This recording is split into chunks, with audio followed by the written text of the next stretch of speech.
Last class में हम लोग थर्मल एक्सपेंशन पढ़ रहे थे। थर्मल एक्सपेंशन में हमने देखा था कि थर्मल एक्सपेंशन की वजह से किस किस चीज़ पर इफेक्ट पड़ता है ना। हम लोग सबसे पहले देख रहे थे थर्मल एक्सपेंशन की वजह से effect on measurement of length. और भी चीज़ें हम देख चुके थे, बट हम जो लास्ट टॉपिक पढ़ रहे थे वो था थर्मल एक्सपेंशन की वजह से लेंथ के मेजरमेंट पे जो इफेक्ट पड़ता है उसके बारे में बात कर रहे थे। Measurement effect of thermal expansion on measurement of length. मैंने आपको कहा था कि लेट से हमारे रॉड का coefficient of linear expansion alpha 1 है और स्केल का coefficient of thermal expansion alpha 2 है। तो अगर इसकी ओरिजिनल लेंथ एल नॉट थी एट टेम्परेचर टी नॉट और एल मतलब ये टेम्परेचर टी नॉट पे अगर ये scale length L naught measure कर रहा है और let say temperature T naught पे स्केल अपना सही मेजरमेंट लेता है, तो length measured at temperature T naught plus delta T will be given by L is equal to L naught into 1 plus alpha 1 delta T upon 1 plus alpha 2 delta T, that can be approximated to L naught into 1 plus alpha 1 minus alpha 2 delta T। इस तरीके से आप length major कर सकते हो। Major length क्या है ये बता सकते हो by using the coefficient of expansion. यहाँ तक हम लोग कर चुके थे। इनफैक्ट इसके आगे वाला टॉपिक हमने शुरू कर दिया था जिसमें हम बात कर रहे थे measurement of volume of liquid. हमने इसमें सबसे पहले देखा था coefficient of thermal expansion of liquid अगर दिया जाए तो इसका मतलब आपको दिया गया वॉल्यूमेट्रिक एक्सपेंशन का coefficient of volumetric expansion. Let say liquid का coefficient of volumetric expansion gamma है और thermal expansion coefficient of expansion of container आपका अल्फा है। ये आपका लीनियर एक्सपेंशन है। अगर सॉलिड के लिए कौन सा कोएफिशिएंट ऑफ एक्सपेंशन है मेंशन नहीं किया गया है तो मतलब लीनियर होता है। लिक्विड्स एंड गैसेस के लिए मतलब फ्लूइड्स के लिए अगर कोएफिशिएंट ऑफ एक्सपेंशन कौन सा मेंशन नहीं किया गया तो कोएफिशिएंट ऑफ वॉल्यूमेट्रिक एक्सपेंशन होता है। तो हमारे पास एक कंटेनर है जिसमें हमने देखा कि जो वॉल्यूम मेजर किया गया, कंटेनर मतलब बीकर है, बीकर से वॉल्यूम मेजर करते हैं ना, तो हमने मेजर किया टेम्परेचर बोल रहा हूँ volume V naught at temperature T naught. तो at temperature T naught plus delta T volume measured will be equal to, ध्यान दीजिएगा बेटा, जो एक्चुअल वॉल्यूम हो जाएगा divided by the effect of expansion of this container, that will be 1 plus 3 alpha delta T. 3 alpha क्यों? Because यहाँ पे container का हमें वॉल्यूमेट्रिक एक्सपेंशन यूज करना था, coefficient of volumetric expansion use करना था, तो उसकी जगह हमने 3 अल्फा लगा लिया। That is equal to V naught into 1 plus gamma delta T upon 1 plus 3 alpha delta t, that can be approximated to v naught into 1 plus gamma minus 3 alpha delta t। यहां तक पढ़े थे ना हम लोग कि नहीं पढ़े थे? यहां तक पढ़ चुके थे मेरे ख्याल से। Yes sir. जो चीज हम लोगों ने आपके स्केल से मेजर करने वाले लेंथ के लिए किया, सेम चीज बीकर में मेजर करने वाले वॉल्यूम से, मतलब बीकर का यूज करके अगर हम लिक्विड का वॉल्यूम मेजर कर रहे हैं उसमें सेम इफेक्ट आएगा इन कंपैरिजन टू जो हमारा इफेक्ट आया था स्केल के एक्सपेंशन की वजह से मेजरमेंट ऑफ लेंथ में। ठीक है,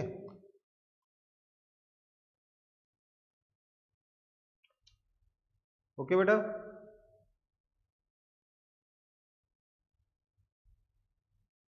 आगे बढ़े फिर, यहां तक तो लास्ट क्लास में पढ़ ही चुके थे ना? ठीक है, यस सर। तो अगला टॉपिक देखते हैं। फिर अगला क्वेश्चन है, क्या बोल रहे हैं? When a liquid with coefficient of expansion gamma, ये कौन सा एक्सपेंशन दे रखा है? वॉल्यूमेट्रिक एक्सपेंशन दे रखा है, is placed in a container with coefficient of expansion alpha। आपका कोएफिशिएंट ऑफ एक्सपेंशन कंटेनर का अल्फा दे रखा है, मतलब लीनियर एक्सपेंशन दे रखा है। The true height of the liquid in the container remains constant when temperature change, constant when temperature changes. Okay, find the relation between alpha and gamma. क्या बोल रहा है? जब आपका कंटेनर और लिक्विड दोनों एक्सपैंड करता है तो जो एक्चुअल हाइट है ना लिक्विड की वो चेंज नहीं होती।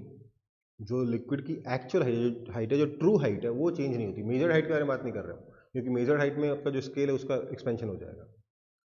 आपके कंटेनर का एक्सपेंशन हो रहा है, आपके लिक्विड का एक्सपेंशन हो रहा है, बट हाइट हम लोग किसी ऐसे स्केल से मेजर कर रहे हैं जो कि एक्सपैंड या कॉन्ट्रैक्ट नहीं कर रहा। तो बोला है कि जो ट्रू हाइट मेजर की जा रही है वो चेंज नहीं हो रही है विथ टेम्परेचर। ऐसे में बताइए कि इस अल्फा और गामा के बीच में क्या रिलेशन है, ये क्वेश्चन है।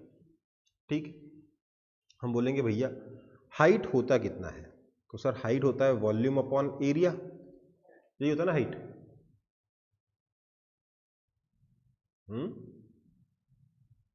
वॉल्यूम कितना दिया था, area cross section into height, इससे वॉल्यूम मिलता है, तो हाइट कितना मिल जाएगा, कितना हो जाएगा, volume upon area, that is equal to, now volume कितना है, वॉल्यूम हो जाएगा, वॉल्यूम किसका, लिक्विड का, तो लिक्विड का वॉल्यूम हो जाएगा V naught into 1 plus gamma delta T,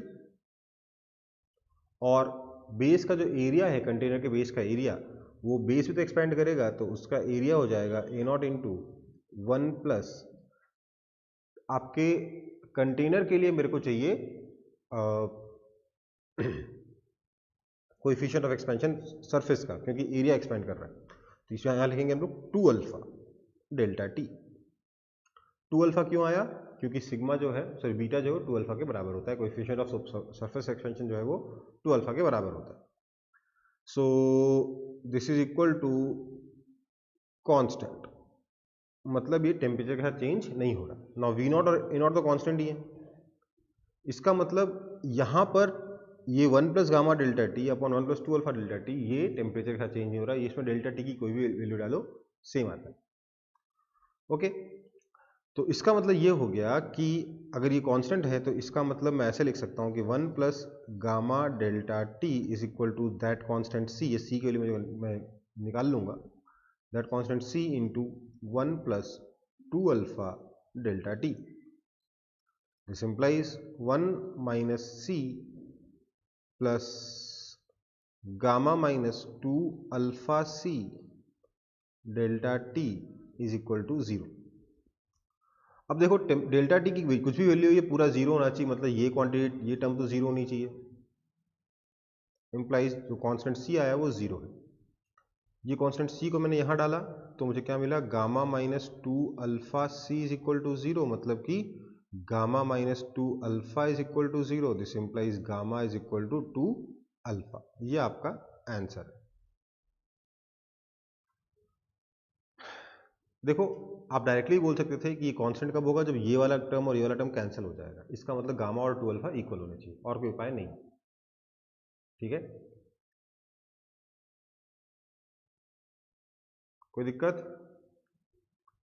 तो हमने क्या देखा कि अगर आपके कंटेनर का बेस, कंटेनर का जो बेस है उसका एक्सपेंशन यूज करो और लिक्विड के वॉल्यूम का एक्सपेंशन यूज करो, तो आप ऑब्वियसली ओवरऑल हाइट निकाल सकते हो। ठीक है, अब अगर वो हाइट कांस्टेंट है तो मतलब कि ये टर्म कांस्टेंट है, इसका मतलब गामा और 2 अल्फा को इक्वल होना पड़ेगा, gamma is equal to 2 alpha हमारा आंसर आएगा। इस पर्टिकुलर क्वेश्चन का यही आंसर है। ठीक है बेटा, आगे बढ़े। सर C इक्वल्स टू 1 होगा। C इज इक्वल टू 1 क्यों आया, क्योंकि बेटा इसको भी 0 होना पड़ेगा, इसको भी 0 होना पड़ेगा, तभी तो आप समझिए a प्लस बी नहीं, X C is equals to 0 at 0 all आप एक्स, लिखे हैं। मतलब a को भी 0 होना पड़ेगा, b को भी 0 होना पड़ेगा, राइट। सर सी का वैल्यू 1 होगा। Sorry C is equal to, मैं sorry C is equal to 1 आएगा, मैं गलत लिख दिया हूँ, मैं यहाँ पे C is equal to 1 use भी किया हूँ, लिखा सिर्फ गलत हो। ठीक है, C इज इक्वल टू क्या आएगा, 1 आएगा।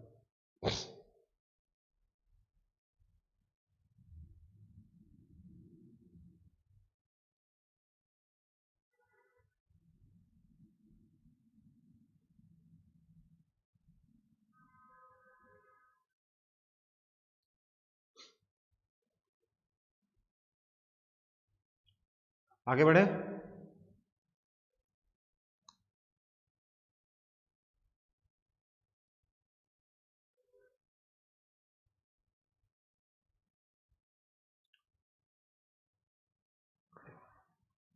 आगे देखते हैं। देखिए अगला टॉपिक तो ऑलरेडी हम लोग देख चुके हैं, effect of thermal expansion on true height of liquid in a container. क्या हो जाएगा, height h is equal to volume of liquid upon area of container, that is equal to v naught into 1 plus gamma delta t upon container का area a naught into 1 plus beta delta t, that can be approximated to v naught by a naught को मैं h not लिख दूंगा आगे चल के अगले step में, into 1 plus gamma minus beta delta t, so that is equal to h naught into 1 plus gamma minus beta delta t। ये आपका ट्रू हाइट के लिए एक्सप्रेशन आएगा। इसको याद करने की जरूरत नहीं है, बट फटाफट आप निकाल सकते हैं, है ना। कोई दिक्कत?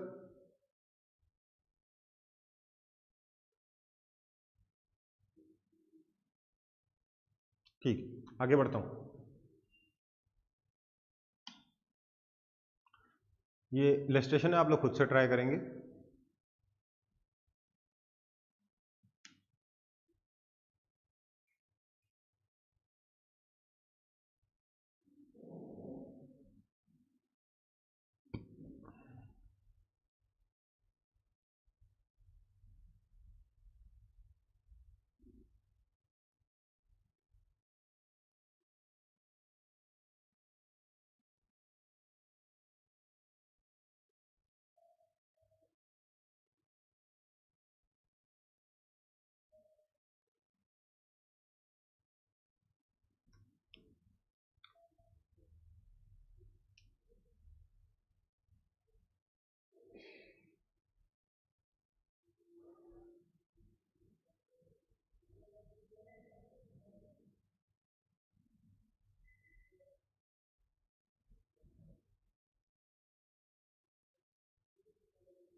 एक काम करो, क्वेश्चन कॉपी करते हो, यहाँ पे h नॉट लिख लो, h की जगह।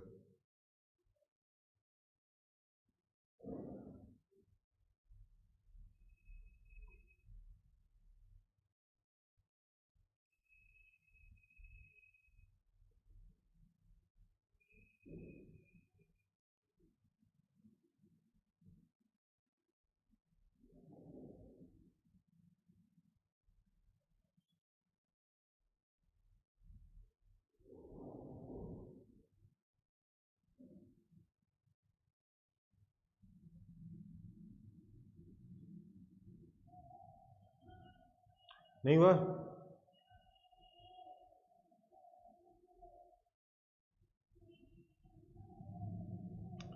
चलो, प्रेशर एट बॉटम कितना होगा? आप सिर्फ गॉस प्रेशर के बारे में बात करो, एटमॉस्फेरिक प्रेशर के बारे में चिंता करने की कोई जरूरत नहीं। कितना हो जाएगा? रो जी एच होगा कि नहीं होगा? होगा कि नहीं? Yes sir. क्या मैं इसको रो इंटू जी इंटू हाइट h को लिख सकता हूँ, h नॉट इंटू, अच्छा वो तो आपको पता नहीं ना, फॉर्मूला थोड़ा याद करना अपन को। क्या लिखेंगे हम इसको, v naught into 1 plus gamma delta t upon area a naught into 1 plus 2 alpha delta t, ये लिखूंगा। That is equal to rho G H naught into 1 plus gamma delta T upon 1 plus 2 alpha delta T. यही आ रहा है ना expression. तो gamma और alpha पे डिपेंड करेगा, गामा बड़ा है कि 2 अल्फा बड़ा है, इस चीज पे डिपेंड करेगा कि प्रेशर बढ़ेगा कि घटेगा, राइट? हाँ या ना?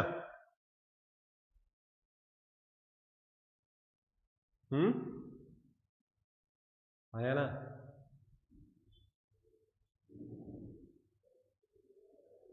तो इसको मैं लिख सकता हूँ P not into 1 plus gamma delta T upon 1 plus 2 alpha delta T. समझ में आया कि नहीं आया? ये बोलो जरा एक बार। Yes, sir. कैसे समझ में आया बेटा? ये तो गलत है ना।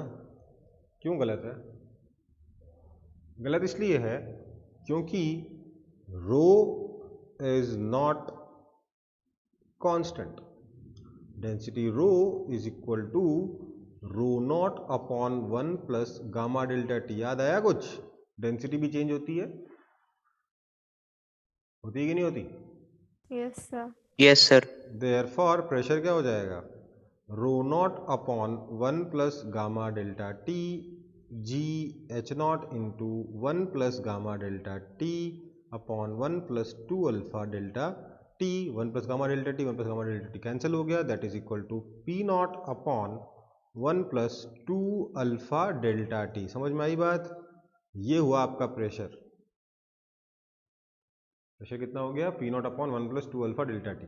समझ में आया कि नहीं आया? Yes, sir. मतलब कि if temperature increases pressure decreases irrespective of relation between alpha and gamma. Alpha gamma कुछ भी हो, प्रेशर डिक्रीज ही होगा। क्यों? इसको डायरेक्ट देखने का भी एक तरीका, मैं तो यहाँ पे घुमा के पूछा क्योंकि ये जनरली आप लोग ये रूट लेते हो। मैं तो क्या करता हूँ भैया, बॉटम मोस्ट पॉइंट पे जो प्रेशर होगा वो क्या होगा? Total weight mg upon area ही तो होगा, that is equal to mg तो कांस्टेंट है, मास तो चेंज होगा नहीं थर्मल एक्सपेंशन से, एरिया चेंज हो जाएगा a naught into 1 plus 2 alpha delta T, that is equal to P naught upon 1 plus 2 alpha delta T. ये आया? जो इतनी मेहनत से लाया वो डायरेक्टली आया कि नहीं आया? सीधी बात है, मास तो उतना ही है, वेट उतना ही है, एक्सपेंशन हो गया तो एरिया बढ़ गया तो प्रेशर तो घटना ही घटना है ना?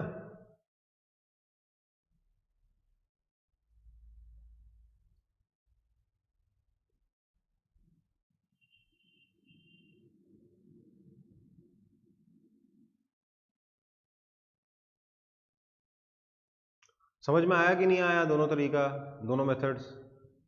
मुझे पता है ये मेथड आप घर पे कर सकते हो, एग्जाम में तो कोई हर बेवकूफ यही करता है।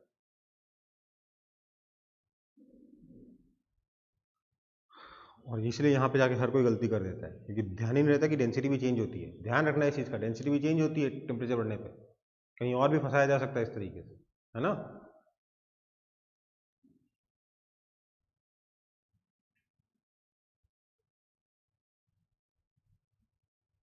कॉपी हुआ?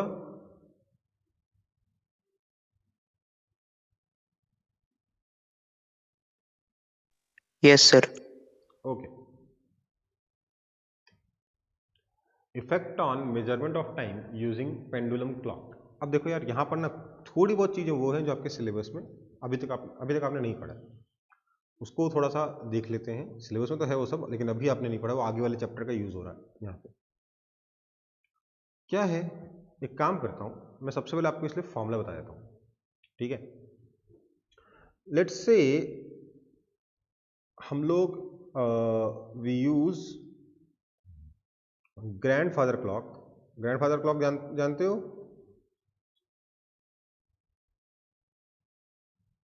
जानते हो?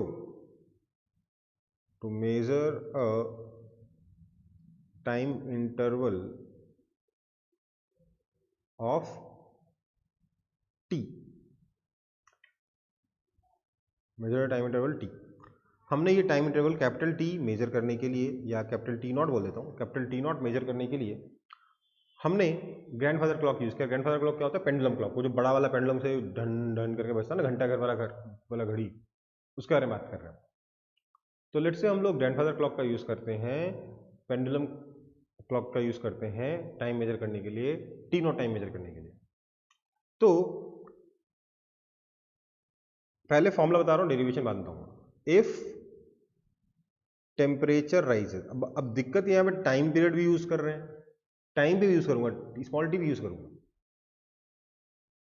अब काम करो, इसको टी नॉट मत लिखो, मैं गलत बोल गया, इसको स्मॉल टी नॉट लिखो, ठीक है? नाउ इफ टेम्परेचर राइजेस, अगर टेम्परेचर राइज करता है तो क्लॉक स्लो डाउन हो जाती है and it loses time.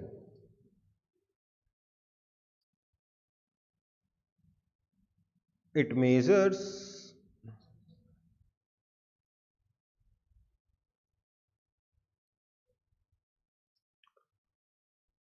T as T naught. हमने बोला बताओ हम घड़ी से देख के पता लगाना चाहते हैं 1 घंटा कितनी देर में होता है, तो वो 1 घंटे के बजाय 1 घंटा और लेट से 5 सेकंड के बाद बोलता है कि 1 घंटा हुआ है। ठीक है, तो इसने टाइम टी को मेजर किया है टी नॉट की तरह, मतलब 1 घंटे 5 सेकंड को मेजर किया है इसने टी नॉट की तरह। तो ऐसे में आपका जो डेल्टा टी है वो क्या है, आपका measured time minus actual time. Measure कितना किया है, टाइम 1 घंटा 5 सेकंड हो चुका है, उसको मेजर करके क्या बताया, 1 घंटा बताया, तो मेजर टाइम क्या है, टी नॉट है। और एक्चुअल टाइम कितना बीत चुका है, टी बीत चुका है। ठीक है, तो delta T that is measure time minus actual time, उसको मैंने टी नॉट माइनस टी लिखा है। तो हमारे पास एक सिंपल सा इक्वेशन होता है, जो फॉर्मूला बता रहा था मैं बिना डेरिवेशन के पहले, मैं वो फॉर्मूला बता दे रहा हूं कि delta T by T naught is equal to half alpha delta theta, बोल रहा हूं यहाँ पे मैं, यहाँ temperature rises by delta theta बोल देता हूं मैं। तो delta T by T naught is equal to half alpha delta theta. Theta से मैं टेम्परेचर को रिप्रेजेंट कर रहा हूं। ठीक है बेटा, इनफैक्ट ये गलत है, ये होना क्या चाहिए, minus half alpha delta T का। माइनस साइन क्या बता रहा है कि if temperature rises delta T is negative, मतलब घड़ी स्लो हो गई है, that is clock loses time. समझ में आई बात, कोई दिक्कत? होता क्या है बेटा, सबसे इससे पहले कि हम आगे बढ़े, हमें एक पेंडुलम के बारे में कुछ जानना जरूरी है। पेंडुलम क्या होता है, कुछ नहीं, एक मासलेस स्ट्रिंग से बंधा हुआ एक बॉब है, स्ट्रिंग की लेंथ L है। ठीक है, ये बॉब इस तरीके से टू एंड फ्रो ऑसिलेट कर रहा है।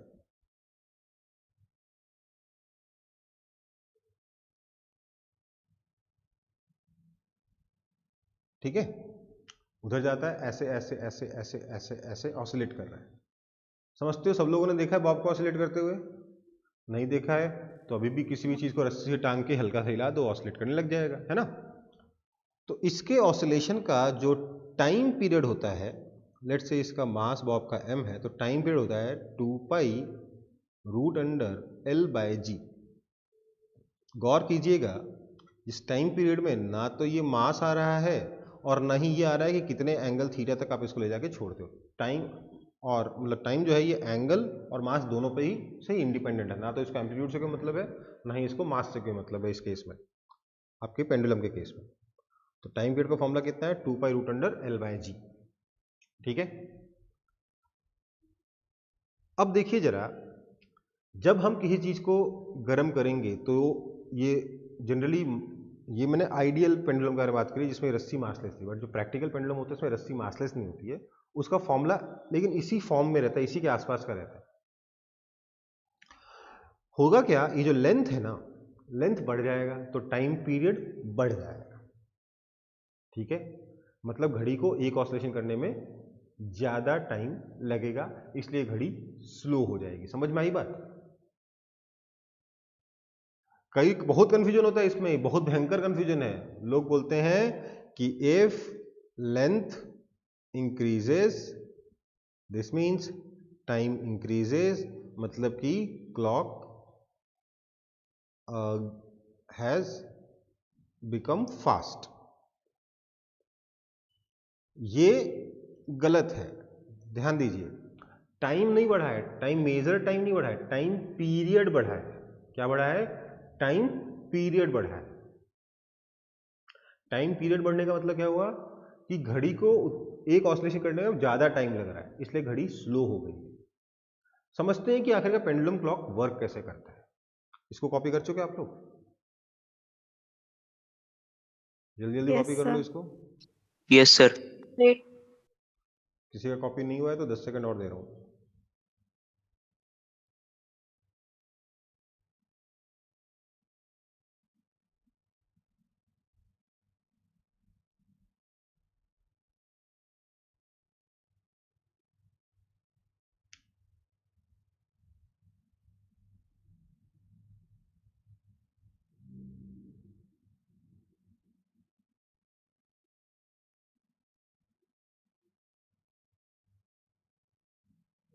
Sir, done.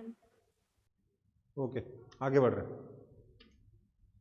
तो अब क्या होता है बेटा, पेंडुलम क्लॉक कैसे वर्क करता है, ध्यान दीजिए। हमने बोला कि मेरा जो पेंडुलम है, मैंने उसको एक पर्टिकुलर टेम्परेचर पे काम करने के लिए बनाया। तो pendulum clock is calibrated at temperature theta naught, let's say। मतलब एक पर्टिकुलर टेम्परेचर तो ऐसा होगा ना जहां पे घड़ी सही टाइम बताएगी। हमने माना कि लेट से वो टेम्परेचर थीटा नॉट है, हमने वो सही से जब डिजाइन किया तो हमने देखा थीटा नॉट टेम्परेचर पे घड़ी सही टाइम बताती है। कैसे बताती है? क्योंकि at theta naught time period जो था वो आया टी नॉट, ठीक है, जो कि हो जाएगा अल्टीमेटली क्या, अंडर रूट ऑफ 2, सॉरी क्या हो जाएगा, ये हो जाएगा 2 pi root under L naught by G, क्योंकि L naught is the temperature at theta naught, ठीक है। तो थीटा नॉट पे L naught is the length at theta naught, तो थीटा नॉट पर हमारे घड़ी का टाइम पीरियड था टी नॉट, ठीक। हमने बोला कि how do you measure time, how to measure time, हमने कहा कि टाइम जो बीता है, time elapsed is equal to N, मतलब कि number of oscillations into T naught. N क्या है, नंबर ऑफ ऑसिलेशन। समझ में आई बात? ये कर सकते हैं कि नहीं कह सकते? Time elapsed is equal to number of oscillation into T naught. मतलब हमें पता है एक ऑसिलेशन में टाइम टी नॉट लगता है, हमने वो टी नॉट मेजर कर रखा है। हमने बोला अच्छा एन बार ऑसिलेट कर गया, मतलब N times T naught time हो चुका होगा, N into T naught time हो चुका होगा। समझ में आई बात?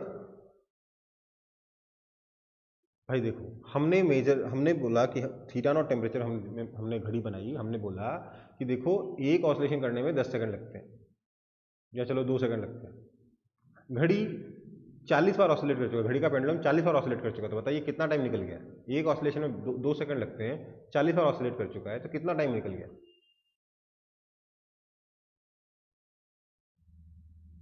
80 सेकेंड। 80 सेकंड निकला ना। क्यों? Number of oscillation into time period of one oscillation, ठीक है। तो इस तरीके से हम लोग टाइम मेजर करते हैं। तो हमने बोला measure time t is equal to N T naught, okay, ठीक है। But as temperature theta rises, T naught changes to let's say T, मतलब टाइम पीरियड चेंज हो गया, टेम्परेचर राइज किया, टाइम पीरियड चेंज हो गया। तो actual time, true time elapse कितना हो जाएगा?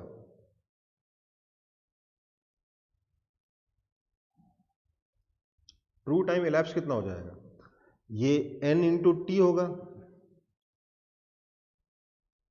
ट्रू टाइम इलैप्स को मैं लेट से बोल दे रहा हूं टी नॉट। क्या मैं इसको कह सकता हूं कि T naught is equal to N into T हो जाएगा? हाँ या ना? हाँ या ना? Yes, sir. कोई दिक्कत? एक काम करते हैं, इसको टी नॉट कह देते हैं, इसको टी कह देते हैं, कोई फर्क नहीं पड़ता दोनों इस चीज़ से, क्योंकि मैंने पहले जो डेरिवेशन में लिखवाया था उसमें जो फॉर्मूला लिखा था उसमें मैंने इसको टी नॉट और इसको टी बोल रखा था, इसलिए मैं ऐसा यूज़ कर रहा हूँ और कुछ नहीं। आप उल्टा भी यूज़ कर सकते हो, कोई फर्क नहीं पड़ता। तो ट्रू टाइम इलैप्स्ड कितना है, T is equal to N T. तो टाइम इलैप्स अपन को पता है और टाइम मेजर्ड अपन को पता है, this is measured time and this is elapsed time. So time t कितना हो गया, n टाइम्स t, t कितना है 2 पाई रूट अंडर l की जगह, l नॉट की जगह क्या आ जाएगा, अब l बाय जी आ जाएगा, that is equal to n times 2 pi root under l कितना हो जाएगा, l naught into 1 plus alpha delta theta by G. कोई दिक्कत है इसमें?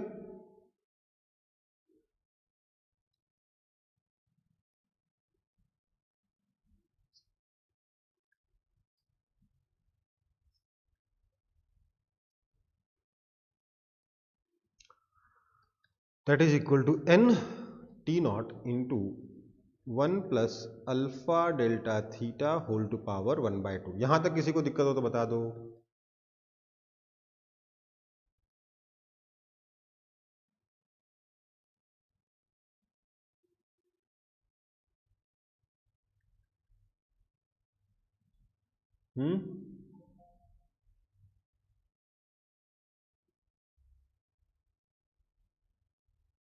यहां तक किसी को दिक्कत हो तो बता दो,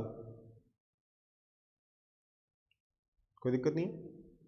this implies t is equal to T naught into 1 plus half alpha delta theta. This implies t is equal to T naught plus T naught times half alpha delta theta. This implies T naught times half alpha delta theta is equal to T naught minus T. T naught क्या है, measure time, T क्या है, actual time. तो T naught minus T क्या हो गया, delta T हो गया। अच्छा ये माइनस आ जाएगा ना, this implies minus half alpha delta theta is equal to delta T by T naught. तो हमारे पास delta T upon T naught का फॉर्मूला आ गया minus half alpha delta theta. समझ में आया कि नहीं आया ये?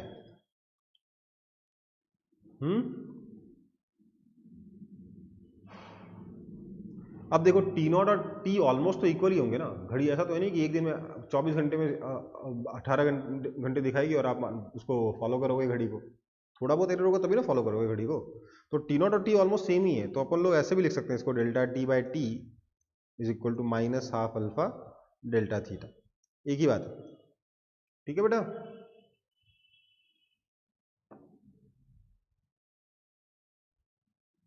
कोई दिक्कत? ध्यान रखना है जब टेम्परेचर बढ़ जाएगा तो घड़ी स्लो हो जाएगी, जब भी टेम्परेचर बढ़ेगा घड़ी स्लो होगी, टाइम लूज करेगी। और अगर ये डेरिवेशन याद नहीं होता या समझ नहीं आता डेरिवेशन, कोई फर्क नहीं पड़ता, ये फॉर्मूला ध्यान रख लो, कहानी खत्म। ठीक है,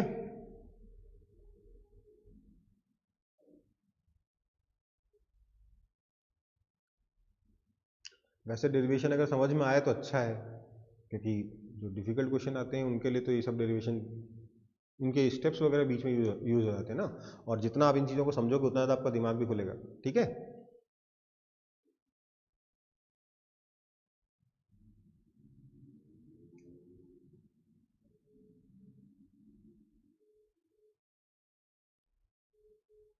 कॉपी हो गया?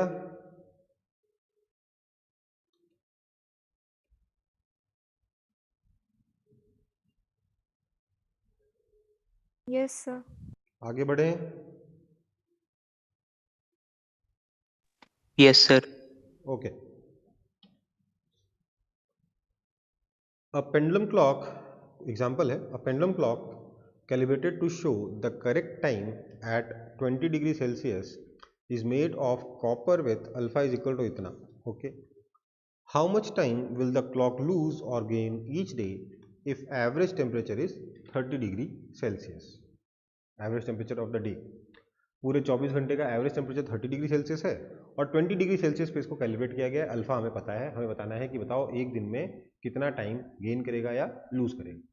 तो हमें मालूम है टेम्परेचर, कैलिब्रेटेड टेम्परेचर जो है उससे ज़्यादा है एक्चुअल टेम्परेचर, इसका मतलब घड़ी स्लो हो जाएगी, घड़ी लूज करेगी टाइम। कैसे निकाल सकते हैं फॉर्मूला, कैसे निकाल सकते हैं वैल्यू? तो हमें पता है delta T by T is equal to minus half alpha delta theta.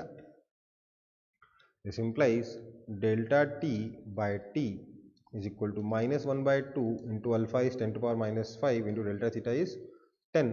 This implies हमें डेल्टा टी चाहिए, डेल्टा टी बाई टी नहीं चाहिए, तो delta T is equal to इसको अपन ले सकते हैं -5 इंटू हाफ, ठीक था, उससे कोई दिक्कत नहीं थी, हाफ ज़्यादा अच्छा है, -1 by 2 into 10 to power -4 into time T. अब मुझे बताएगा कोई एक दिन में कितने सेकंड होते हैं? याद रखना चाहिए 86,400 सेकंड्स होते हैं एक दिन में। So that is equal to -1 by 2 into 8.64, that is equal to -4.32 seconds. Minus sign क्या बता रहा है कि घड़ी लूज करेगी 4.32 second. Therefore clock will lose 4.32 seconds every day. हर दिन 4.32 सेकंड घड़ी हमारा पीछे होती जाएगी अगर टेम्परेचर ज़्यादा है, 20 डिग्री की जगह 30 डिग्री सेल्सियस है। तो समझ में आई बात? ये क्वेश्चन तो डेरिवेशन के मुकाबले काफी ज़्यादा आसान है ना?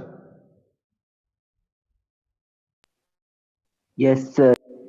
ठीक है, वहाँ पर आपका जो डेरिवेशन मैंने कराया है वो कराने का मेरा मेन पर्पस ये था कि किसी भी चीज़ को हम कैसे मेजर करते हैं ये समझना है। ध्यान दीजिएगा, कभी भी इंस्ट्रूमेंट, ध्यान, जब स्केल एक्सपैंड हुआ था तो मेजर लेंथ कम हो गई थी ना, हुई थी कि नहीं हुई थी? जब आपका रूलर एक्सपैंड हुआ था तो मेजर लेंथ कम हो गई थी, डिनोमिनेटर में आया था ना 1 + अल्फा टू डेल्टा टी। जब आपका बीकर एक्सपैंड हुआ था तो मेजर्ड वॉल्यूम कम हो गया था। वैसे ही जब भी आपका इंस्ट्रूमेंट फैलता है या इंस्ट्रूमेंट का यूनिट फैलता है, कहने वाला इस केस में हमारे इंस्ट्रूमेंट का यूनिट क्या है? Time period of oscillation.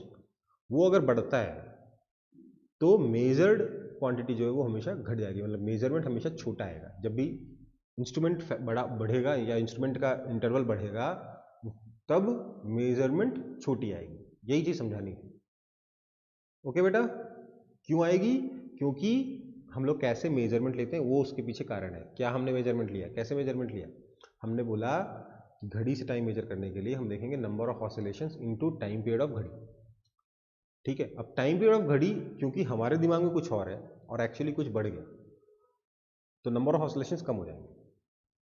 हमने जो सोचा था टाइम पीरियड ऑफ घड़ी 2 सेकंड है वो बढ़ के 2.5 सेकंड हो गया, तो नंबर ऑफ ऑसिलेशन उतने ही टाइम पे 10 सेकंड में होने चाहिए, तो 5 होंगे 4, और हम उस 4 को मल्टीप्लाई कैसे करेंगे? 2 सेकंड से, इसलिए मेजर टाइम कितना हो जाएगा? 8 सेकंड। ध्यान दीजिए, आपकी क्लॉक का जो पेंडुलम है, लेट से उसका टाइम पीरियड ऑफ ऑसिलेशन होना चाहिए था 2 सेकंड, तो आप कैसे मेजर करोगे? जब भी टाइम मेजर करोगे उस क्लॉक से तो आप बोलोगे जितनी बार वो ऑसिलेट किया मल्टीप्लाइड बाय 2 सेकंड्स, ऐसे ही मेजर करोगे ना।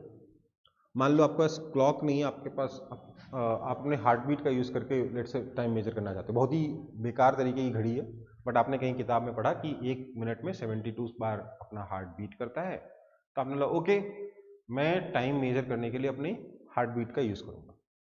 ठीक है, आपके अकॉर्डिंग आपके जो हार्ट की बीट करने की फ्रिक्वेंसी है वो है 1/72 मिनट, राइट? यही आपके अकॉर्डिंग आपके हार्ट के बीट करने की फ्रीक्वेंसी। हुआ क्या, मतलब इसका टाइम, सॉरी फ्रीक्वेंसी बोला, टाइम पीरियड, इसका टाइम पीरियड इंक्रीज हो गया। ये आपका टाइम पीरियड था T0 था, आपका टाइम पीरियड हो गया इंक्रीज। आप रेस्ट कर रहे थे, आराम से सोफे बैठे हुए थे, पड़े हुए थे, इसलिए आपके हार्ट के बीट करने का टाइम पीरियड इंक्रीज हो गया। वो इंक्रीज होके 1 मिनट में 72 बार ऑसिलेट करने की बजाय सिर्फ 60 बार ऑसिलेट कर रहा है, तो टाइम पीरियड हो गया आपका 1/60 मिनट्स, है ना? अब 1 मिनट में आपका हार्ट कितनी बार ऑसिलेट करेगा बताइए तो?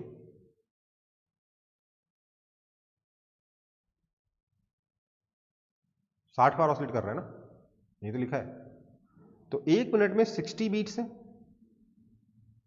आपने लोग के 60 बीट्स में कितना टाइम इलेप्स हुआ, तो आपने बोला 60 beats into 1/72 minute, that is equal to 5/6 minutes, that is equal to 50 seconds. तो एक्चुअल में टाइम हुआ 1 मिनट और आपने मेजर कितना किया 50 सेकेंड्स। क्यों? क्योंकि आपको लगता है कि आपका हार्ट 1 मिनट में 72 बार बीट करना चाहिए, लेकिन हार्ट आपका स्लो हो गया है ना, हार्ट आपका स्लो हो गया, टाइम उसको ज़्यादा लग रहा है, 1/60 बड़ा होता है ना 1/72 से, टाइम उसको ज़्यादा लग रहा है, टाइम ज़्यादा लग रहा है, तो आपकी मेजरमेंट छोटी हो गई। समझ में आया ये कॉन्सेप्ट कि नहीं समझ में आया? यही काम किया हमने घड़ी के साथ भी, ये समझ में आ गया तो घड़ी भी समझ में आ जाएगी। नहीं समझ में आया ये?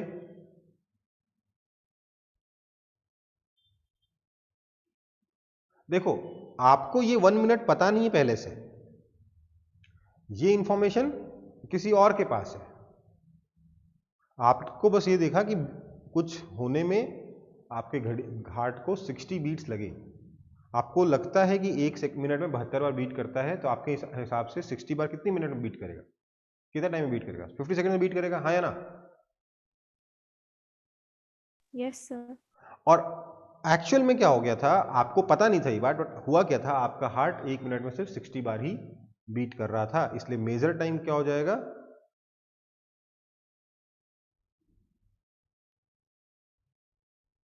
सॉरी, एक्चुअल टाइम कितना हो जाएगा, 1 मिनट हो जाएगा, लेकिन मेजर आपने कितना किया, सिर्फ 50 सेकंड मेजर किया। समझ में आया? 50 सेकंड मेजर किया है, जबकि एक्चुअली 1 मिनट हो चुका होगा, क्योंकि आपको पता नहीं था कि आपका हार्ट स्लो हो गया है।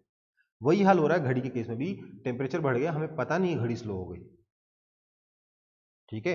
जो एक्चुअल टाइम पीरियड था ना, वो मालूम नहीं है, इसलिए हम लोगों ने जो कैलिब्रेशन टाइम पीरियड था उसी का यूज करके टाइम मेजर कर लिया, सॉरी हाँ टाइम मेजर कर लिया, इसीलिए प्रॉब्लम आई। समझ में आया कि नहीं आया? Yes, sir. पूरी बात आप एक बार और सुन लो चाहो तो।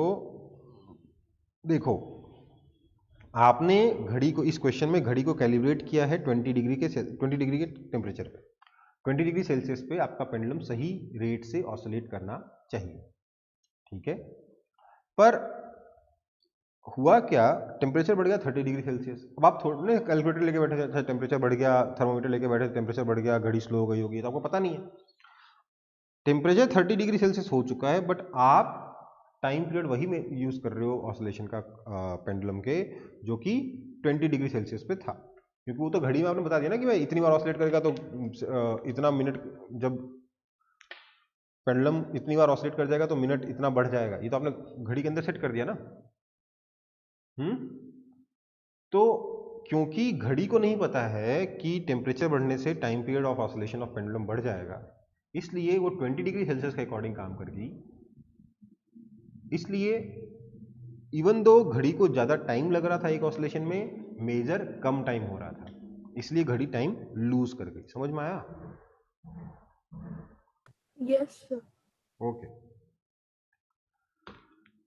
Next. A pendulum clock gains 5 seconds every day at 10 degree Celsius and loses 15 seconds every day at 30 degree Celsius. Find the temperature at which clock shows correct time.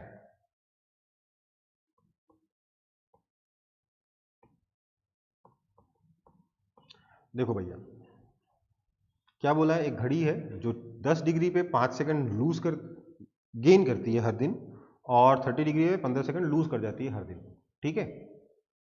तो सही टाइम किस टेम्परेचर पे बताएगी, ये बताना है। देखो सीधी बात है, अपना फॉर्मूला होता है क्या, delta T by T is equal to -12 alpha delta theta, ठीक है। So let's say calibration temperature जो जहाँ पे सही टाइम बताता है आपका पेंडुलम क्लॉक, वो है theta. Let's say calibration temperature is equal to now 10 degree Celsius पे क्या हो रहा है,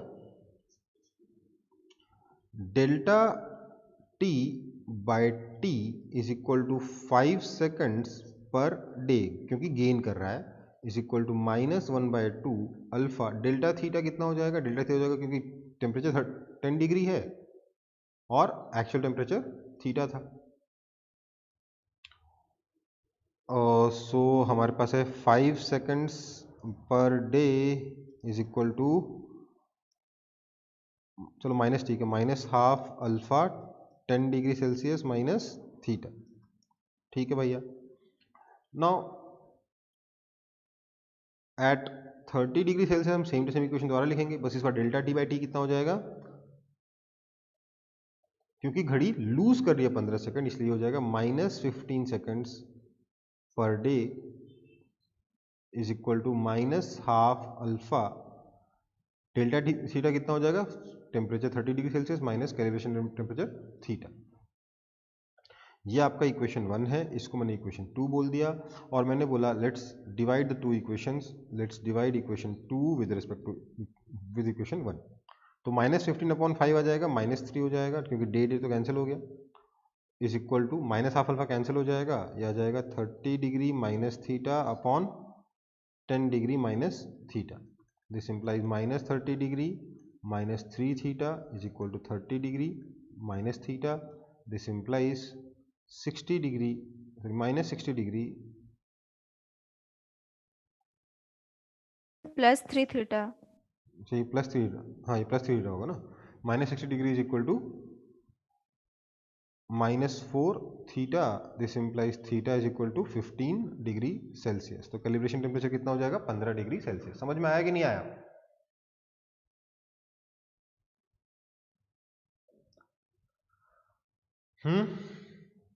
ये इक्वेशन से सारे क्वेश्चन बन जाएंगे आपके पेंडुलम क्लॉक के, टेम्परेचर पे बेस्ड।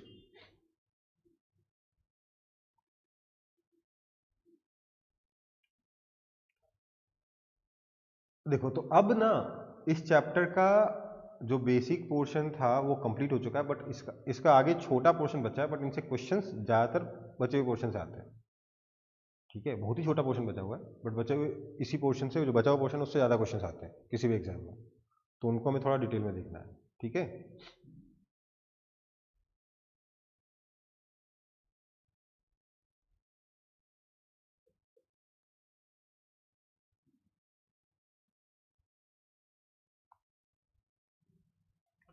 समझ में आया कि नहीं आया? Yes sir. सर ठीक, यस सर।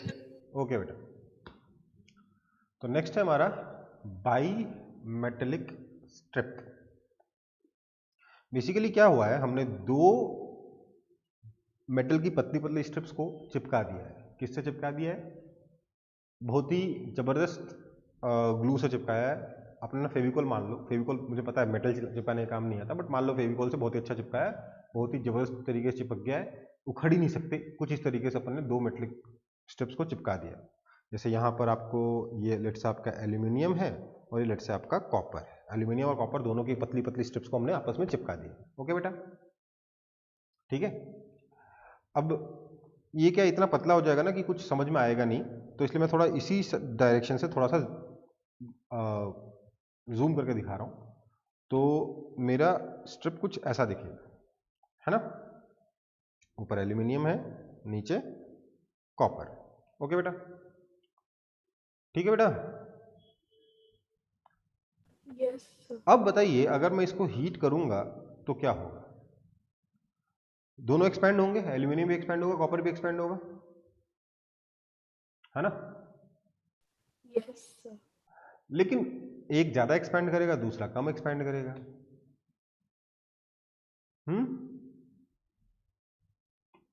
Yes sir. कुछ ऐसा होगा, राइट।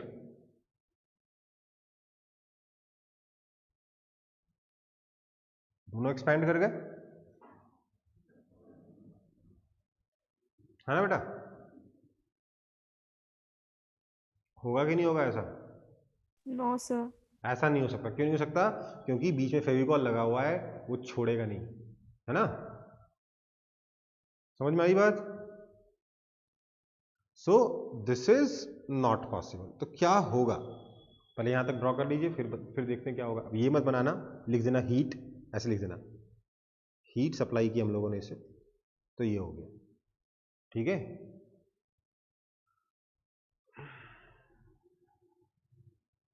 गर्म करने पे एक्सपैंड होगा, लेकिन ऑब्वियसली दोनों का कोएफिशिएंट ऑफ थर्मल एक्सपेंशन अलग अलग है। एल्यूमिनियम का लेट से ज़्यादा है इन कंपेरिजन टू कॉपर। मुझे सच में नहीं मालूम किसका ज़्यादा होता है, बट लेट से इस डायग्राम के हिसाब से लेट से एल्यूमिनियम का ज़्यादा है कॉपर के मुकाबले। तो एल्यूमिनियम ज़्यादा एक्सपैंड करके कॉपर कम एक्सपैंड किया, एक्सपैंड दोनों की, बट एल्यूमिनियम ज़्यादा एक्सपैंड किया, कॉपर कम एक्सपैंड किया। चाहे तो वापस देख लो एक बार एक्सपेंशन को, ऐसा था, एक्सपैंड किया, एल्यूमिनियम भी एक्सपैंड कर रहा है, कॉपर भी एक्सपैंड कर रहा है, बट एल्यूमिनियम ज़्यादा एक्सपैंड कर रहा है, ठीक है।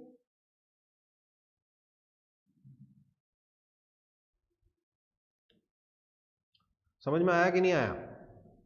बट इस तरीके से तो हो नहीं सकता ना, कि हो सकता है।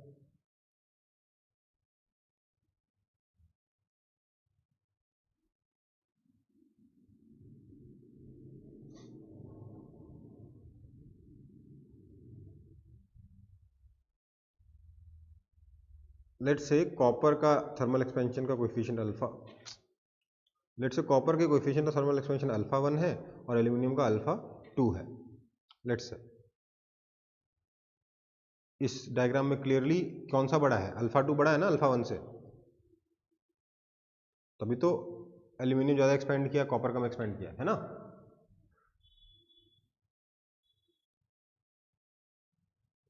चलो आगे बढ़ते हैं फिर। अगर ये नहीं होगा तो क्या होगा? कोई आइडिया, एनी सजेशन, क्या हो सकता है? फेविकॉल लगा है, साथ भी नहीं छोड़ सकते, क्या होगा? गर्म हो जाएगा। मतलब कॉपर थोड़ा और एक्सपेंड कर जाए और एल्यूमिनियम थोड़ा सा कम एक्सपेंड करे तो काम चल जाएगा, हाँ या ना?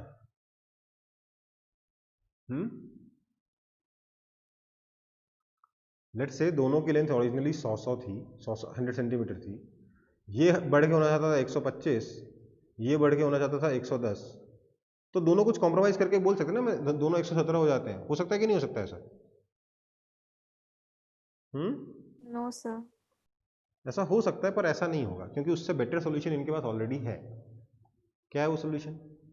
इनका सॉल्यूशन ये है कि ये बोलेगा मैं 125 ही हो जाऊंगा, तू 110 ही हो, कोई दिक्कत नहीं है। फिर भी अपन लोग एडजस्ट कर लेंगे, अपन साथ नहीं छोड़ेंगे, अपन फेविकॉल से जुड़े अपन साथ नहीं छोड़ेंगे। कैसे?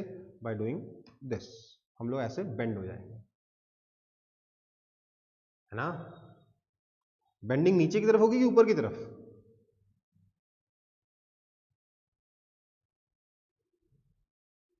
मतलब ऐसे बेंड होना चाहिए था कि इसको उल्टा बेंड होना चाहिए था?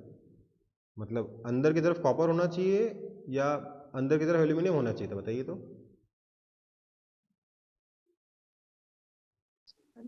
कॉपर अंदर होना चाहिए। सही बनाया मैंने डायग्राम, क्योंकि कॉपर की लेंथ छोटी है ना। अब इसमें होता क्या है, आपको निकालना क्या होता है जनरली, कि ये बताओ कि यहां पर बनने वाला ये एंगल थीटा कितना होगा, ये बताना है, ठीक है। समझ में आई बात? वैसे थ्योरेटिकल पार्ट में पूछा जाता है कि बताओ किधर बेंड करेगा, कॉपर की तरफ कि एल्यूमिनियम की तरफ, तो क्या बोलोगे? जिसका कोएफिशिएंट ऑफ एक्सपेंशन कम होगा उसकी तरफ बेंड करेगा, राइट, है ना। अब न्यूमेरिकल क्या पूछा जा सकता है कि ये एंगल थीटा कितना होगा, ठीक है। तो इसके लिए हमें कुछ इंफॉर्मेशन चाहिए। क्या हमें? लेट्स से इनिशियली दोनों की लेंथ चाहिए थी, इनिशियल लेंथ दोनों की इक्वल थी ना इनिशियल। तो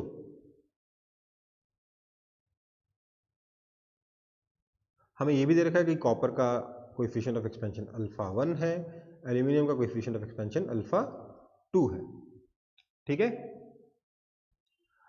तो आपका कॉपर का जो नया लेंथ हो जाएगा वो हो जाएगा L1 is equal to L0 into 1 plus alpha 1 delta T,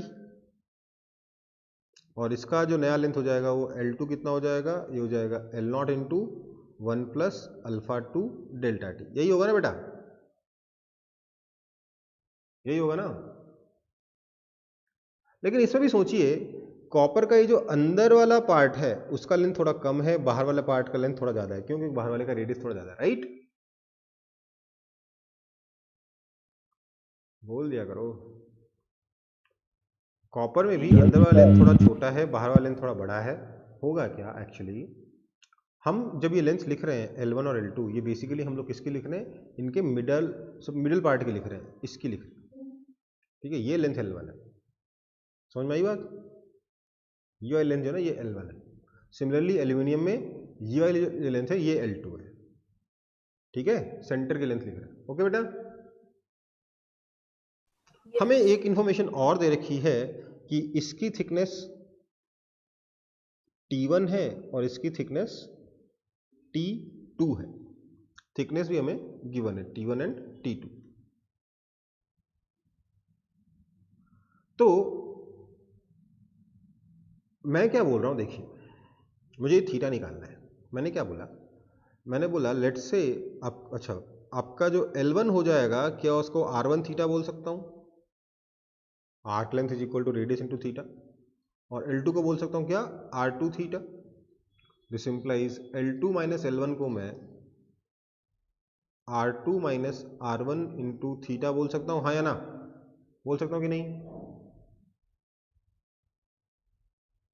this implies theta is equal to basically delta L upon delta R।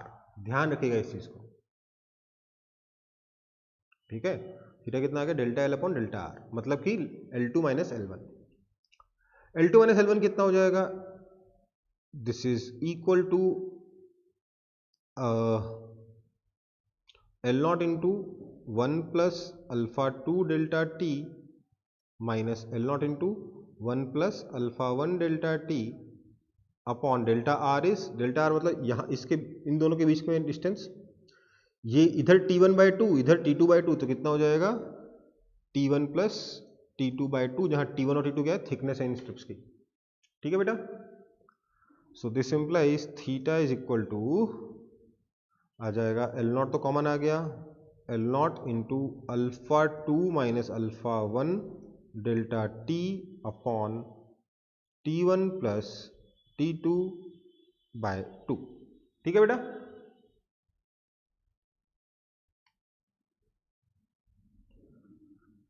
इतना एंगल से ये स्ट्रिप बेंड करेगा। अब इसका एक प्रैक्टिकल यूज बताते हैं। सब लोगों ने पढ़ा होगा क्लास 10th में अबाउट फ्यूज, पढ़ा है कि नहीं पढ़ा? Yes sir. क्या होता है, अगर घर के अपने लोग अलग अलग स्विच बोर्ड्स में फ्यूज लगा के रखते हैं, अगर सडनली एक इलेक्ट्रिसिटी का सर्ज आ जाएगा तो ज़्यादा हीट प्रोड्यूस होगी, उससे फ्यूज मेल्ट हो जाएगा और सर्किट कट जाएगा और हमारे अप्लायंसेस बच जाएंगे, है ना? यही होता है ना फ्यूज का purpose? Yes sir. Yes sir. अब देखो, ये तो फ्यूज का पर्पस हो, पर फ्यूज कभी देखा है आपने घर में लगा हुआ किसी के? Yes sir. लगा हुआ है, अच्छा ठीक है, बट अब बहुत कम घरों में लगा हुआ है, क्योंकि वो अब चीज़ पुरानी हो गई। क्यों पुरानी हो गई? कि बेटा एक बार लाइट फ्लक्चुएट करी, फ्यूज कट गया, अब नया फ्यूज लगाओ। फिर आप लेके आए बाजार से फ्यूज, उसको लगाया आपने, फिर पावर ऊपर नीचे हुआ, फ्यूज कट गया, जल गया, फिर से लगाओ, है ना? ये झमेला है ना फ्यूज के साथ। तो लोग इससे फ्रस्ट्रेट होकर क्या करते हैं, लोग अपने घर में खुद से ही फ्यूज की जगह कॉपर वायर लगा देते हैं, फ्यूज को पूरा बाईपास ही कर देते हैं, उसके बाद जान माल का खतरा हो सकता है, राइट? तो इसीलिए आजकल क्या यूज होता है, फ्यूज की जगह क्या यूज होता है बताइए तो? Sir MCB. एमसीबी यूज होता है। एमसीबी में क्या होता है, यही बायोमेट्रिक स्ट्रिप होती है। जब करंट ज़्यादा फ्लो करेगा, जब करंट ज़्यादा फ्लो करेगा तो हीट प्रोड्यूस होगी, हीट प्रोड्यूस होने से ये बायोमेट्रिक स्ट्रिप बेंड हो जाएगी, बेंड होके स्विच को ऑफ कर देगी। जैसे उंगली से स्विच ऑफ करते हो ना, वैसे ये बेंड होके स्विच ऑफ कर देगी, ठीक है बेटा?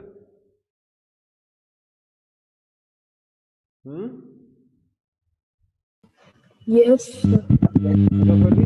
अब आपने थोड़ा इंतजार किया, वापस से ठंडा हुआ, फिर से सीधा हो गया, स्विच ऑन कर दिया, वो चालू हो गया वापस से सब कुछ, है ना? तो बार बार हमें रिप्लेस नहीं करना पड़ रहा है अपना फ्यूज। आसान हो गया कि डिफिकल्ट हो गया काम?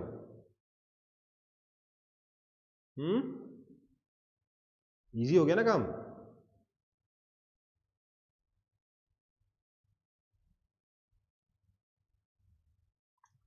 चलो ठीक है, कॉपी करो इसको। जवाब तो आपको देना नहीं है, बात तो मुझसे करनी नहीं है, अकेले ही पढ़ाना पड़ता है आप लोगों को, लगता है कंप्यूटर को पढ़ा रहे हो।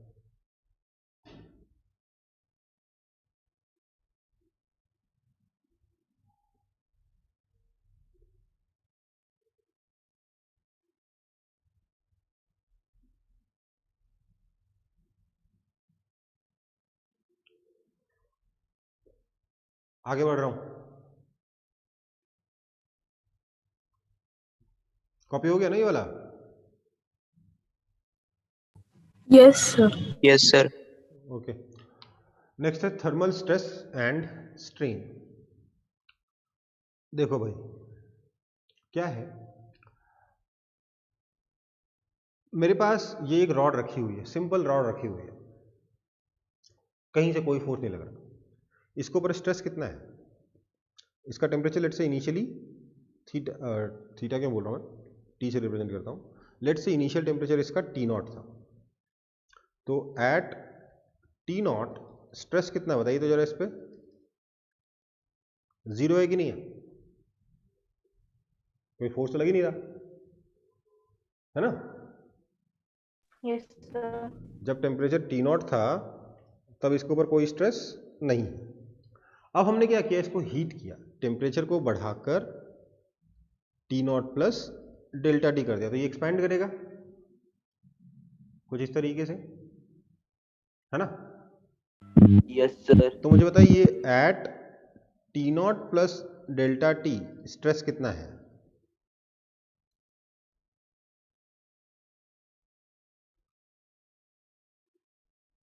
इसका लेंथ ओरिजिनली एल नॉट था, एल नॉट से बढ़ के कितना हो जाएगा, L not into one plus alpha delta T हो जाएगा ना। तो स्ट्रेस कितना होगा इस केस में, लेंथ बढ़ गया तो बोलिए, आपको पता है जवाब, जो Delta सही लग रहा है वो T, बोलिए, जो delta आपको T ये by लग रहा है T कि naught. ये होना चाहिए वो नहीं, जो आपको सही लगता है वो बोलिए कि स्ट्रेस कितना होना चाहिए इस केस में, कितना है इस केस में।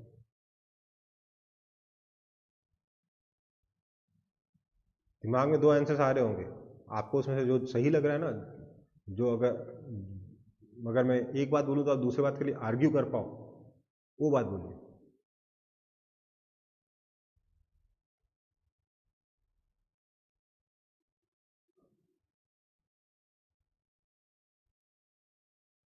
अगर दिमाग में दो चीज नहीं आ रही तो जो एक चीज आ रही वही बता दीजिए, स्ट्रेस कितना होगा।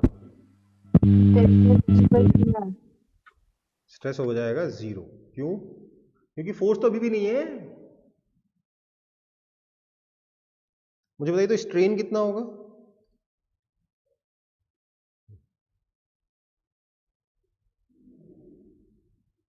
स्ट्रेन कितना होता है, delta L by L naught होता है ना, that is equal to L naught alpha delta T upon L naught, that is equal to alpha delta T होगा, हाँ या ना?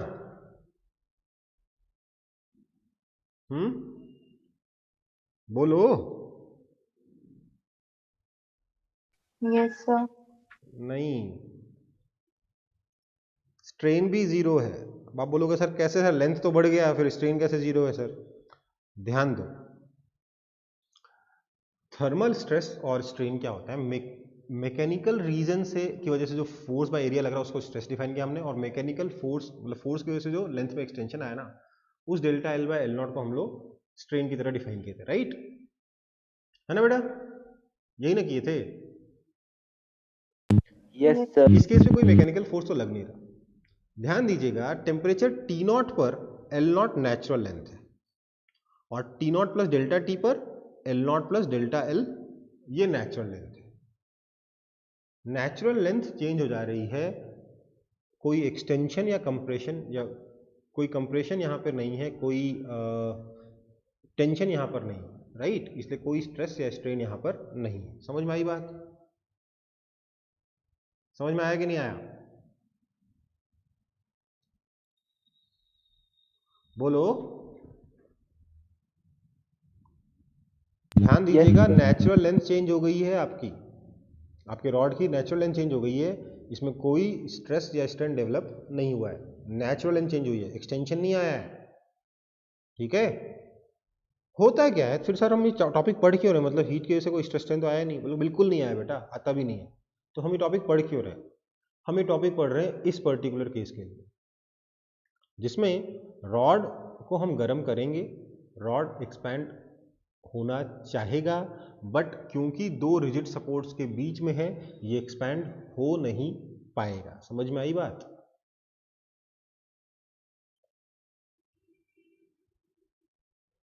समझ में आया कि नहीं आया? इस केस में क्या होगा, इसके लिए बोल रहा हूं कि एट टी नॉट लेंथ इसकी एल नॉट है।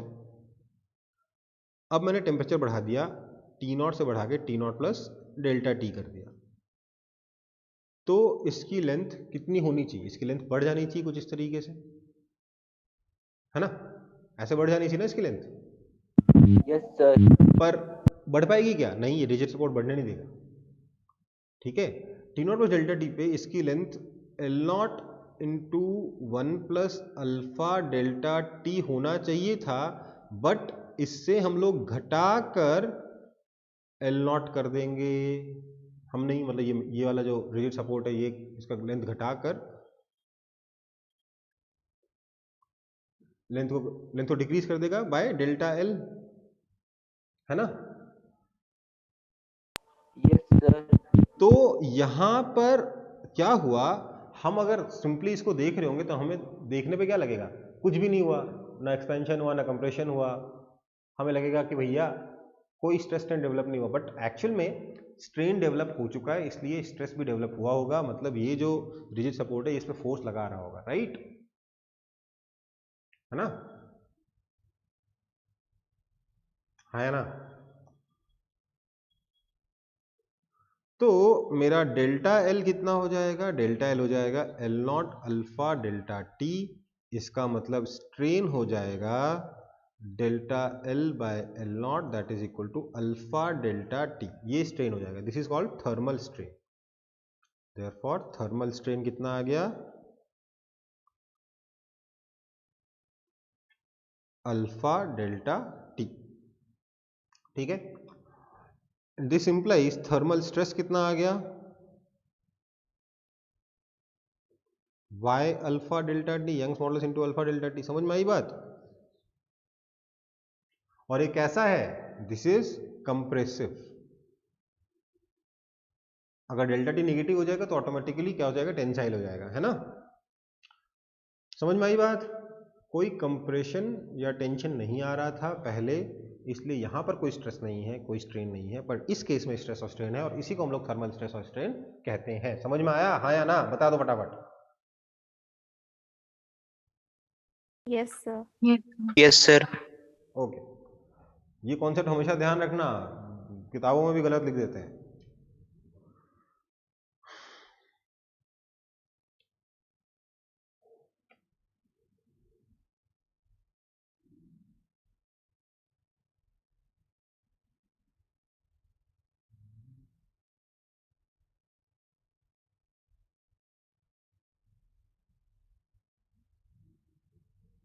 कॉपी हो गया?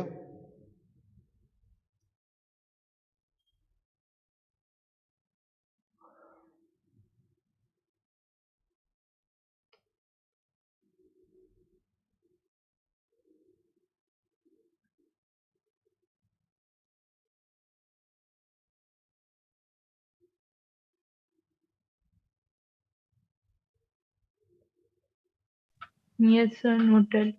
ओके, नेक्स्ट टॉपिक हमारे पास इस चैप्टर का लास्ट टॉपिक है, that is trimetric strip. Now this topic is not going to be asked in, at least NEET में तो नहीं आएगा, जेईई मेन में आ सकता है कभी डिफिकल्ट क्वेश्चन पूछने का मन किया तो, बट फिर भी सब लोग एक बार जान लो, सुन लो, क्योंकि अगर ये समझ जाओगे तो बाकी का पोर्शन आसान लगेगा इस चैप्टर का। ठीक है, तो ट्राइमेट्रिक स्ट्रिप के बारे में बात कर रहे हैं हम लोग। ध्यान दीजिएगा, ये ट्राइमेट्रिक स्ट्रिप नहीं है, this is trimetric strip, but इसको भी इसी तरीके से सॉल्व करते हैं, इसलिए मैंने बस यहाँ पे डायग्राम दिखा दिया है। ठीक है, मेथड, इसको सॉल्व करने का मेथड भी बिल्कुल इसी के जैसा होता है। ठीक है, इसलिए हम लोग यहाँ पे बस इसका डायग्राम देख लेंगे कि इसकी जगह ऐसा केस भी आपको बना के दिया जा सकता है। ठीक है बेटा, तो ट्राइमेटलिक स्ट्रिप या फिर आप इसको सैंडविच स्ट्रिप कह सकते हो। ऊपर ब्रेड लगा है, नीचे ब्रेड लगा है, बीच में जैम लगा हुआ है ना।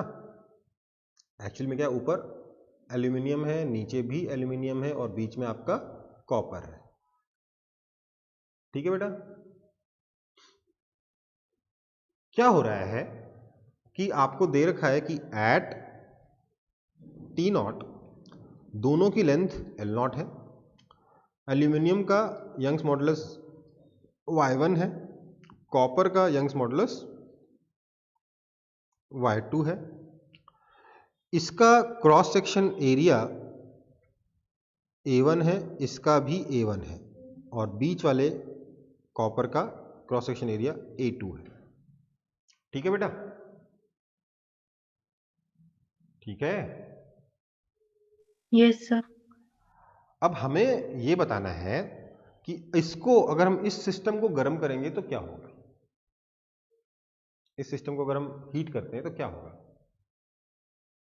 ये किधर बेंड करेगा, ऊपर की तरफ कि नीचे की तरफ, बताइए। बायोमेट्रिक स्ट्रिप में तो हमने क्या किया था, हमने स्ट्रिप को बेंड करा के हम लोग बच गए थे। यहां पे क्या करेंगे, किधर बेंड करेगा, ऊपर बेंड करेगा कि नीचे बेंड करेगा। यहां तो ऐसा कोई स्कोप है ही नहीं ना, कि है, नहीं है ना भाई, बोल दो नहीं है। यहां तो इसको स्ट्रेट रहना ही पड़ेगा। तो अब ये मजबूर है स्ट्रेट रहने के लिए। तो अब हम इसको समझते हैं कि क्या आखिरकार इस सिचुएशन को कैसे हम सॉल्व करेंगे। ठीक है, तो लेट से हमारे पास ये आपका सिचुएशन है। हमने क्या किया, इसको स्टडी करने के लिए इसकी एक एंड फिक्स कर दी, जिससे कि सारे का सारा जो चेंज लेंथ है वो एक ही तरफ नजर आना शुरू हो जाए। ठीक है बेटा, नहीं तो क्या होगा, दोनों तरफ नजर आएगा ना, इसलिए हमने एक साइड फिक्स कर दिया। ओके बेटा, तो ये आपका लेंथ एल नॉट है ना। हमने सिस्टम को हीट किया तो हमने क्या देखा, कॉपर भी एक्सपैंड करेगा, एल्यूमिनियम भी एक्सपैंड करेगा। कुछ ऐसे एक्सपेंशन होना चाहिए था, कुछ ऐसा एक्सपेंशन होना चाहिए था, पर ऐसा होगा क्या, नहीं होगा। क्यों, क्योंकि क्या हो रखा है, चिपका हुआ है। चिपका हुआ है, राइट। तो ये तो नहीं हो पाएगा। क्या होगा, इसकी जो लेंथ एल नॉट थी यहां पर,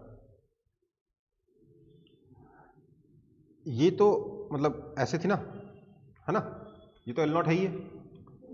होगा क्या, दोनों साथ में एक्सपैंड करेंगे, कॉपर और एल्यूमिनियम साथ में एक्सपैंड करेंगे कुछ ऐसे। और अब इनको कॉम्प्रोमाइज करना पड़ेगा दोनों के लेंथ में, दोनों में से कोई भी अपनी नेचुरल लेंथ पे नहीं आ पाएगा। मतलब कि कॉपर की ये नेचुरल लेंथ है, इससे बड़ा है, और एल्यूमिनियम की ये नेचुरल लेंथ है, इससे छोटा है। समझ में आया, कॉम्बिनेशन जो है कॉपर की नेचुरल लेंथ से बड़ा होगा और एल्यूमिनियम की नेचुरल लेंथ से छोटा होगा। कोई दिक्कत है इसमें?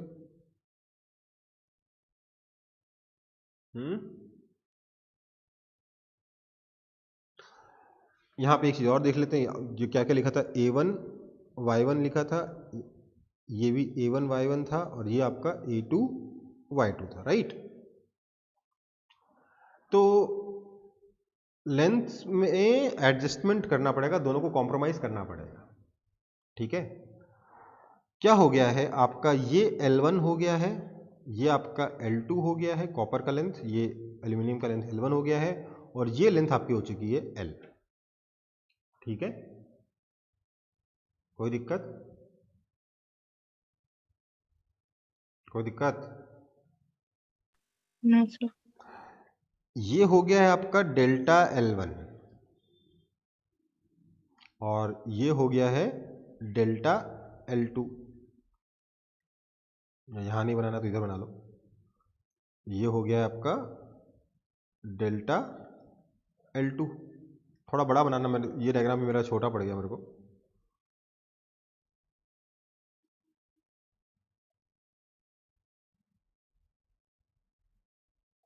ठीक है, कोई दिक्कत? तो होगा क्या क्या मैं लिख सकता हूं stress in aluminium is equal to stress in copper? लिख सकता हूं कि नहीं लिख सकता?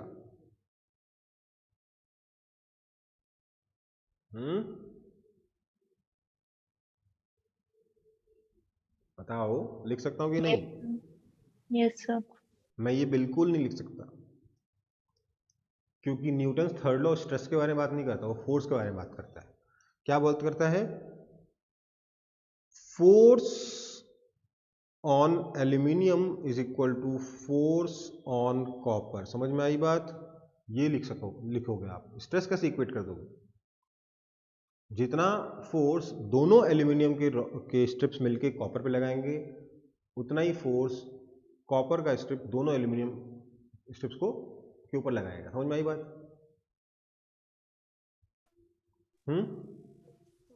Yes, sir. तो this implies stress on aluminium into, ध्यान दीजिएगा, एल्यूमिनियम का एरिया कितना है? 2A1 है बेटा, ध्यान रखिएगा इसको, क्योंकि ऊपर वाला एल्यूमिनियम का फोर्स और नीचे वाले एल्यूमिनियम का फोर्स जोड़ के आपको कॉपर के फोर्स के बराबर करना है, right? Is equal to stress of copper into A2। अब एल्यूमिनियम पे स्ट्रेस कितना है? एल्यूमिनियम का A1 और Y1 है ना, तो Y1 into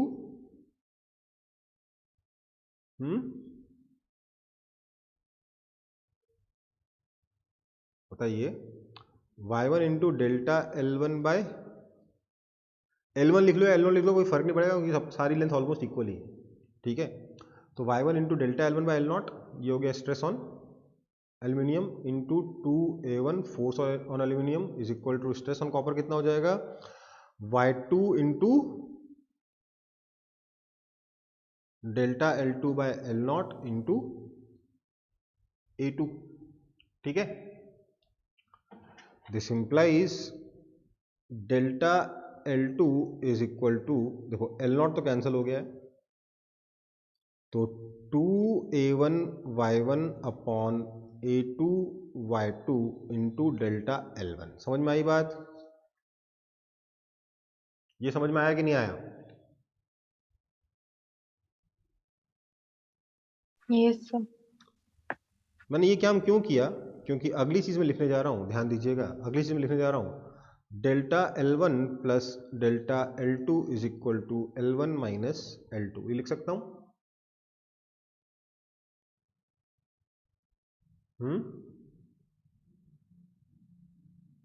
delta delta L1 plus delta L2 is equal to L1 minus L2। ये है ना L1 माइनस L2। ये delta L1 plus delta L2 के बराबर है कि नहीं है? Yes, sir. This implies delta L1 plus delta L2, delta L1 तो डेल्टा L1 ही रहे, और डेल्टा L2 की जगह ये वैल्यू सब्स्टिट्यूट कर देता हूँ, plus 2A1 Y1 upon A2 Y2 into delta L1 is equal to L1 minus L2। This implies delta L1 times 2A1 Y1 plus A2 Y2 upon A2 Y2 is equal to L1 minus L2। अब मुझे बताइए L1 कितना है? क्या L1 को लिख सकता हूँ L0 into 1 plus alpha 1 delta T, और L2 को लिखा जा सकता है L0 into 1 plus alpha 2 delta T. तो L1 माइनस L2 कितना हो जाएगा यहाँ से?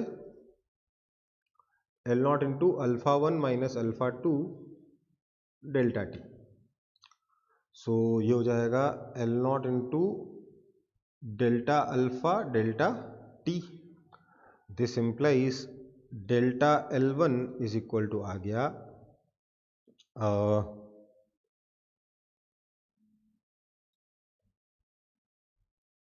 L0 इंटू डेल्टा अल्फा मतलब alpha 1 minus alpha 2 delta T upon 2A1 Y1 plus A2 Y2।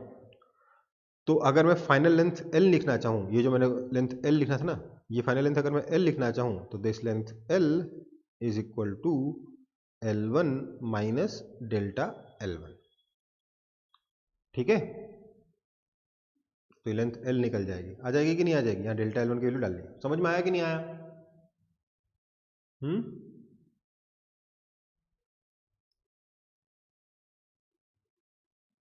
समझ में आया कि नहीं?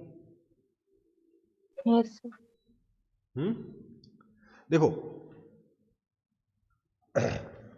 मेहनत रहती है इसमें ट्राइमेट्रिक स्टेप में। अब देखिए यहाँ पर क्या है, अपन ने 2A1 यूज किया है क्योंकि आपका एल्यूमिनियम का टोटल एरिया 2A1 है। बेसिकली एल्यूमिनियम का टोटल एरिया यूज करना है, राइट? जो सर्कुलर वाला केस दिखाया था ना पिछले पेज पे, उसमें आप क्या करोगे, A1 हो जाएगा पाई R2 square minus R1 square और A2 हो जाएगा पाई R2 स्क्वायर, है ना? अंदर वाला एरिया R2, अंदर वाला रेडियस R2, बाहर वाला रेडियस R1। समझ में आई बात? Yes, sir. तो इसके साथ आपका ये वाला चैप्टर भी खत्म हो गया थर्मल एक्सपेंशन का। ओके बेटा,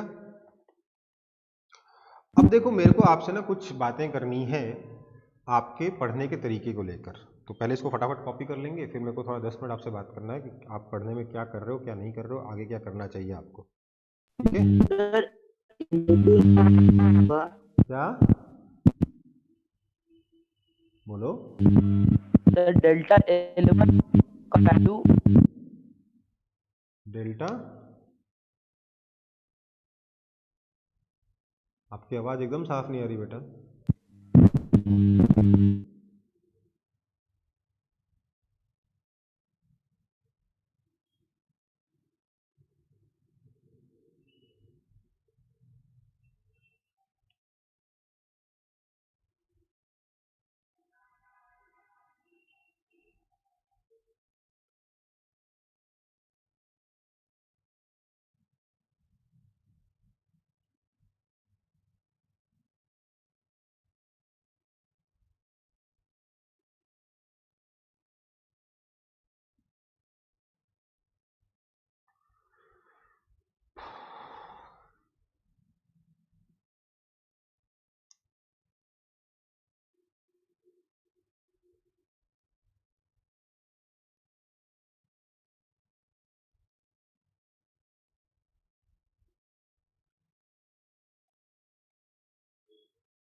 A2 I2 should be multiplied।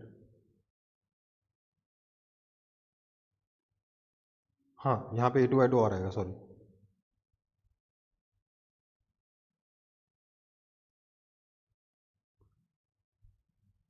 ये तो जाएगा ना, तो A2I2 आ आएगा। ठीक है, तो ये देखो आंसर बड़ा ही गंदा सा आ रहा है। अगर नंबर्स नहीं लिखे होंगे ना, बहुत गंदे गंदे आंसर आएंगे। तो मेहनत तो बहुत है, इसीलिए ये सब, क्योंकि इतनी कैलकुलेशन है ना, इसलिए ये सब एग्जाम में थोड़ा कम आता है। ये वाला पोर्शन, ये ट्राइमेट्रिक स्टेप कम आता है बहुत। मैंने कभी देखा नहीं है, बट पढ़ा देते हैं, क्या करेंगे। ठीक है,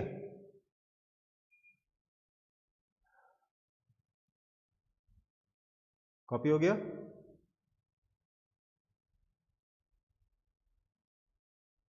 कॉपी हुआ कि नहीं हुआ?